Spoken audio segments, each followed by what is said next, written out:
It is incredible that you can buy Sony A6000 now for what, like $200, and this little lens is like $150, and it is not a crappy lens at all. The reason why it's so cheap is because it simply doesn't have all those features that you might not need. It's not f1.2 lens, it's not f1.4 lens, it is f1.7, which is totally enough for a prime lens. Yes, it's built from plastic, but a really nice and solid plastic. You have a focus ring that turns really smooth, and you have metal mount on the bottom here with the USB-C port for those firmware updates, and it is extremely tiny. I mean, look how small it looks like on the Sony A6000.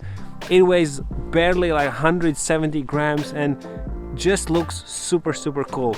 This one right here is a 35mm version, and there's actually also 56mm version, and I'm pretty sure Viltrox is going to be releasing also something like a 23mm, 16mm, so watch out for that Air series. So why I love this lens so much is, first of all, because it's so simple, it is small, it is affordable, and in my opinion it's also sharp. As you can see in these images, I tested it on Sony A6000. Out of curiosity, I was also using it on A6700, and couldn't really tell the difference besides a little bit more megapixels on A6700, but the sharpness was really good. I did have some landscapes, I had some really nice little close-ups, and just working with the light and increasing a little bit of ISO, because here in these forests is a little bit dark, so images still came out really sharp, and I was very happy with the results. As you can see, also the bokeh is amazing, even with f1.7 and on the crop sensor. Though you don't really need that crazy full frame sensor, you just need to place the subject a little bit closer. Okay, so let's talk about some downsides. There are definitely some. Well, first of all, it doesn't have all the features that I mentioned to you why this lens is cheaper.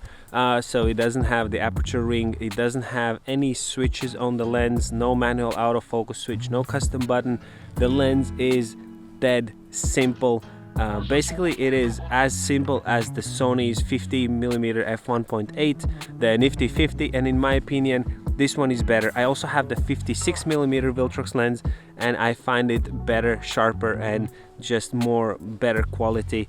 Even though it's all plastic made, it just feels a little bit nicer. Also, how the autofocus works and how loud it is and how quickly it focuses compared to that Sony lens. Now, speaking about the autofocus, it does still use the STM focus motor, which is not the newest one.